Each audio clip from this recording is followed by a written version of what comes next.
Hello everyone and welcome back to Curly and Yarny. It's been a long time, but today I will be back on weaving on my rigid heddle loom. So I will be weaving something to put into this frame and to hang on this wall. So let's get started.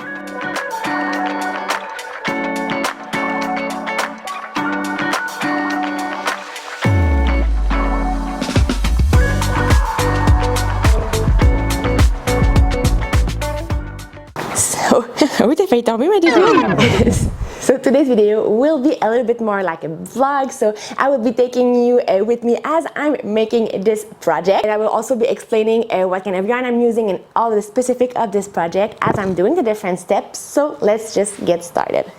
Are you ready? Sure. Okay, let's go.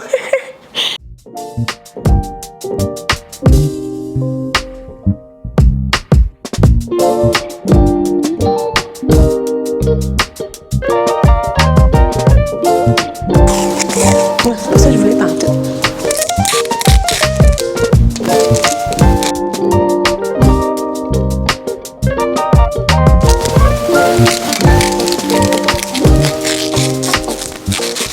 So here's the yarn I'm going to be using for the warp. So this yarn is actually some super fine silk yarn in the color dark gray. I got this from a trip in Japan, so you know it is fancy. And so for this I will be using my 15 DPI heddle. So since it is very fine, I think this would be the best suited for it. It came all with instruction in Japanese, so I don't exactly know what the weight of it is, so that's why I'm just going by ear for this one. And then since this yarn is so precious to me, I don't want to waste any, and so I'm not going to do a very long warp. I'm going to do a warp that's about 1.35 meters, so just long enough to do the project with a little bit of waist and a bit of wiggle room to try a few things before really starting the art piece. So that's the yarn. Now let's set up the space in terms of length of the warp. So I have prepared my guide. So this is exactly the length that I want my warp to be. So I put that here, so that tells me this is the beginning, and this will be the end. I can push that a little bit further, and that's my 1.35 meters. So really not that long.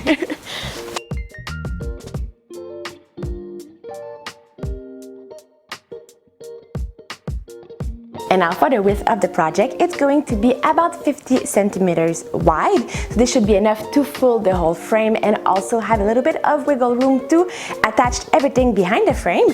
I'll show you later once we get to this part.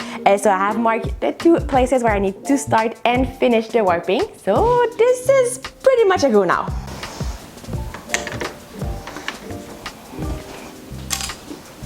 Okay, I forgot, I need a ball for my yarn, because this precious yarn shouldn't be just moving around on the floor.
yarn that I will be using inside of the weft. This yarn is 100% merino, and this yarn was hand spun by one of my friends, and she gifted to me for a project, and I thought that this project of doing a hard piece to hang on the wall would be the best way to really showcase this beautiful yarn. So now I need to head over to the counter and make a ball out of this so that I can actually put it on a shuttle. So let's go!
Alright, so welcome to the loom. So the weaving has started for a while now. I'm getting into the rhythm of this and I'm ready to share with you how I am weaving this.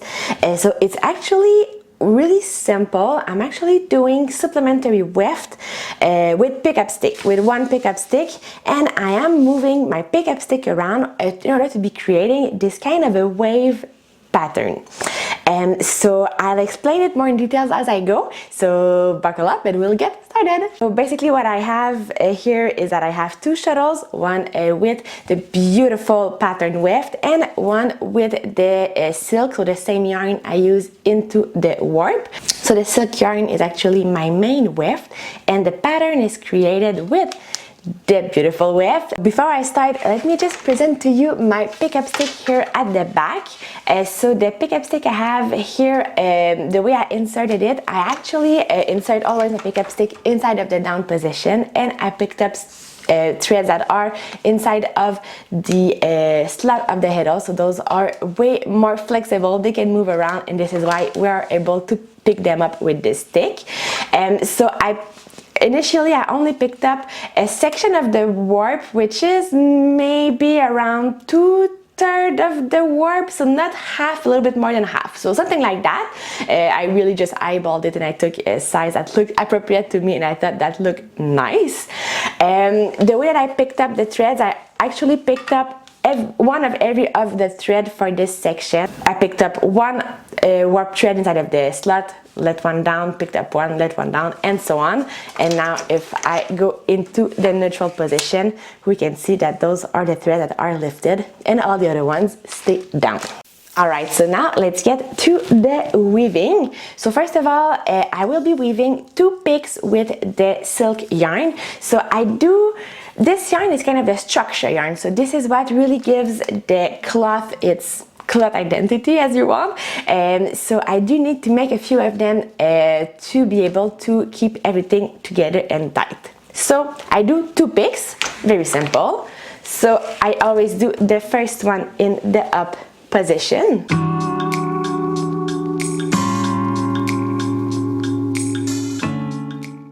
And then a second one into the down position, and every time I do this my pickup stick slides back down. it's a bit annoying, but it doesn't really do anything to my shed, since that the threads are picked up in the down shed. So the only thing is the thread that it is picking up are a bit higher than the other ones, so really it's nothing to be worried about. It's not going to create floats or anything. So I'm just going to push it back, beat, and voila, we have 2 picks done. And now we can move on to the pick with this supplementary weft. So with this yarn, what I want to do is that I want to create this kind of a wave pattern. So this yarn needs to move around, so it will not always be the same threads that are picked up by the pickup stick. So every time that I make one pick with this shuttle, I am actually moving it around to picked up warp threads. So right now I am going in this direction. So what I want to do, I want to decrease the number of threads that are picked up here, and I want to increase the number of threads that are picked up here on the left. I don't do this at the same time, so one pick I will be doing the diminutions here, and the other pick I will be doing the increases here. How do I know if I'm going to work on the left or on the right? Well, it always depends on where the working thread is. So I will always be picking up or diminishing threads on the opposite of this thread. So right now this is on the left. I'm going to leave the left side alone, and I'm going to be working on the right side. So here I want to decrease this section because I really want to keep doing this slope. So as I mentioned, I decrease 2 warp threads. Alright, so here on the right side, here's my pickup stick. So what I want to do, I want to remove those 2 threads from the sticks. So those 2 threads, I'm done working with them. So this part is the simplest one. I simply very slowly remove the pickup stick, let those 2 fall off, and then I put it back on. We cannot rush this part, because if we rush it, then we might lose other threads, and then it will be like a little bit chaotic and trying to repick them up. So now that this is done, I'm ready to weave my pick. So to weave the pick, I need to have my heddle into the neutral position. I take my pickup stick and I flip it on its side. Here it's kind of gets stuck onto my heddle blocks. Let me show you. So here and all the way over there. I'll show you again later from behind what it looks like. So here it just stays here, and we can see that the threads here are lifted. Again, I'll show you later a better view of this. So when the pickup stick is like this, it lifts those threads up, and this creates a shed for my shuttle. So my shuttle here won't be going all the way through the loom, it will only be going through this shed. So I will go this way.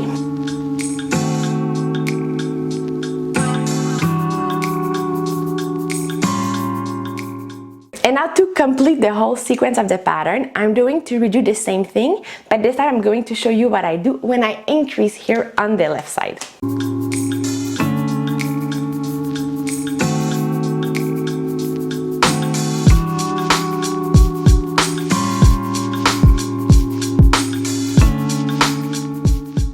So now the thread is on the right side, so I'll be working on the left side.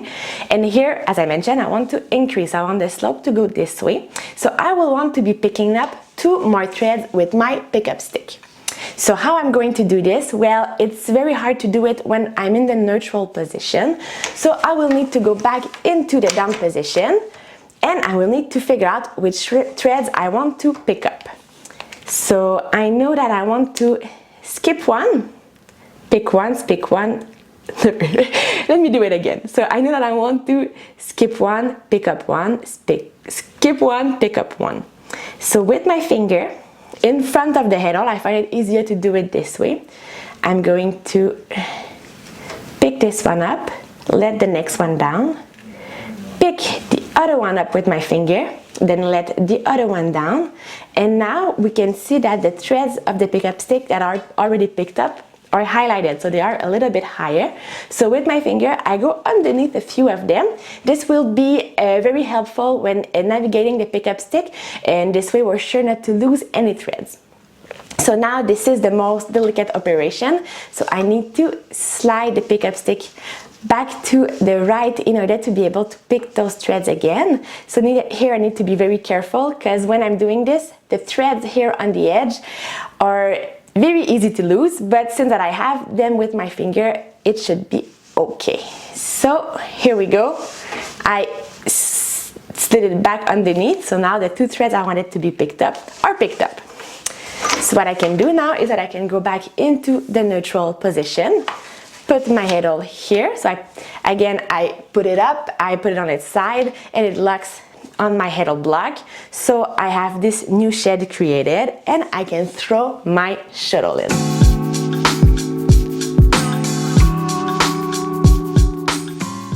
And now we have done one full sequence of the pattern. So we have woven two pickup sticks, so one with an increase, one with a decrease, and we have also woven the structural picks.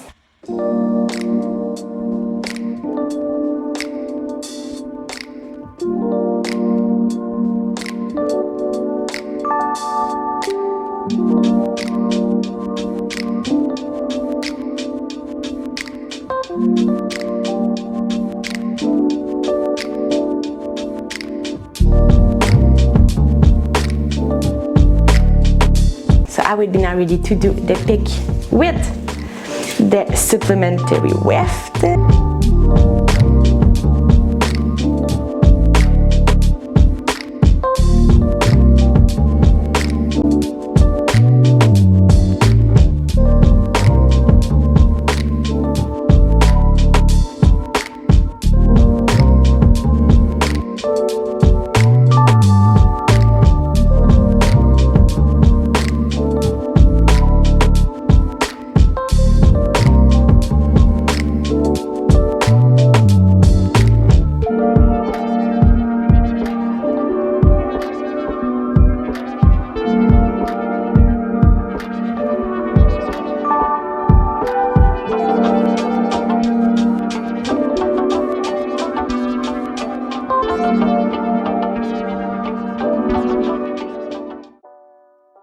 Right now my wave is dangerously reaching the edge of the project, and before it gets there, I'm actually going to stop doing the increases and decreases. I am simply going to keep the pickup stick in this exact position for the next 3 picks that require the pickup stick. So for the next 3 picks that I will be using the pattern yarn, they will be done exactly in the same position, and this will create the head of the wave. And now I'm going to weave another pick with the pickup stick exactly in the same position. That will be the last one there.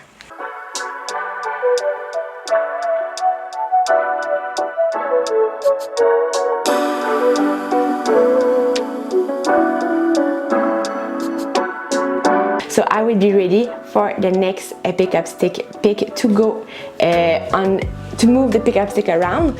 And now that I've done my wave this way, I'm ready to go that way. So I will be needed to do increases on the right side.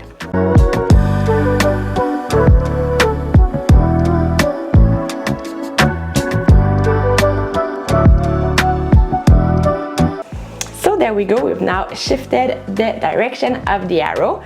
So now we can just keep the arrow or the wave. I don't know why I call it an arrow, it can be a wave, but now this is done, so we can just keep weaving this way and following the flow of the wave.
Alright, so and now that the weaving is done, I need to take care of the frame. So the frame as it is right now, it has still everything it came with. So I'm just going to open it up.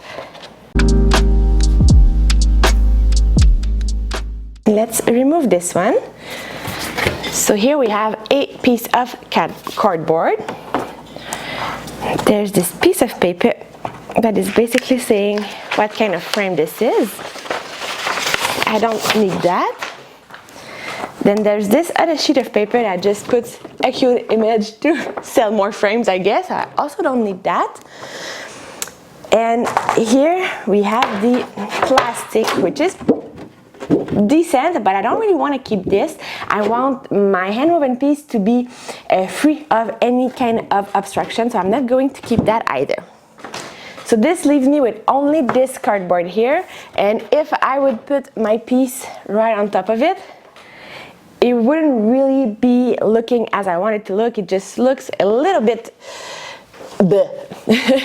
If it was a word, I would say it looks bleh. So what I did, I bought a piece of cardboard, white cardboard, that I'm going to paint. I'm not exactly sure which color I think will look best. So I also got a few colors. So basically I have this teal color, and then I got black and white, so if I wanted to make it lighter or darker, I could do so. So first of all, I would just need to cut this piece the right side, and the extra length of cardboard I would keep to do the test.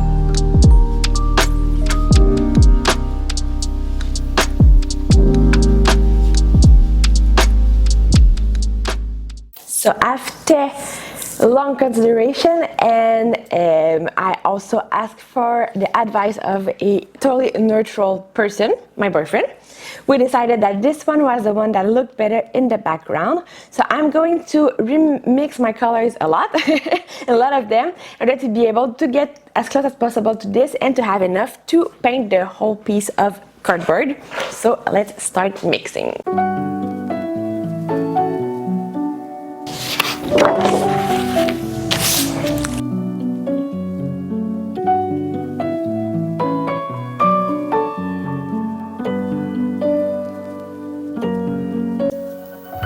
My paintbrush is a bit too small for this size of this project, and it's starting to lose its hair inside of the paint, so I need to go a little bit slower and a bit more gentle. So yeah, but more than halfway done, and the beginning is almost already fully dried, so let's keep going.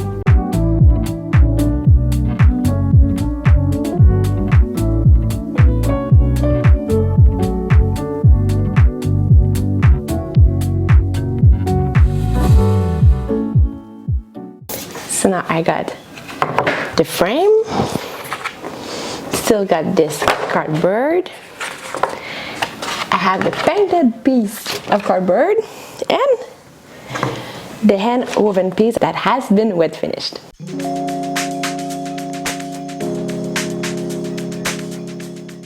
In order to keep everything in place, I decided to staple the project to the cardboard. This way I would be able to assure that everything will stay in place.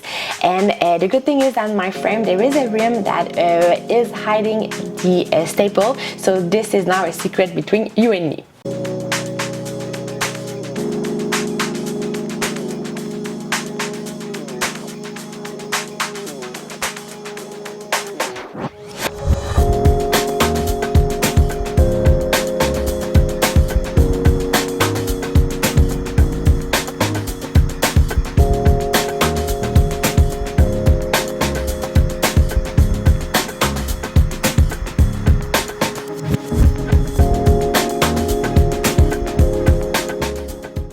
this is it. My project is finally done. It is framed. It is not yet hung on the wall. It's just leaning on a shelf here, but it is ready to be hung, and I'm really happy with how it turned out. It actually turned out better than what I had in my head, and that's always a nice feeling, especially when trying something new. So I had never tried to weave something to put on a wall, so this actually inspires me to keep going, especially with this technique, because I feel like I've only scratched the surface of what I can do with this. So for this project I decided to do this wavy pattern, but I feel like this is just one of the million possibilities I could be doing with that. I could be trying to do different shapes. I could be making more than one lines. So really there's many things we can be doing with this, and it just makes me want to weave even more. Thank you so much for watching this video with me today, and thank you so much for being so patient with me. I haven't been able to make that many videos in the past few months, and for you to show up again and watch my videos up until the end, up to now, this means a lot to me. So thank you so much, and I hope to see you soon in the next one, hopefully not in 6 months. Okay, bye bye.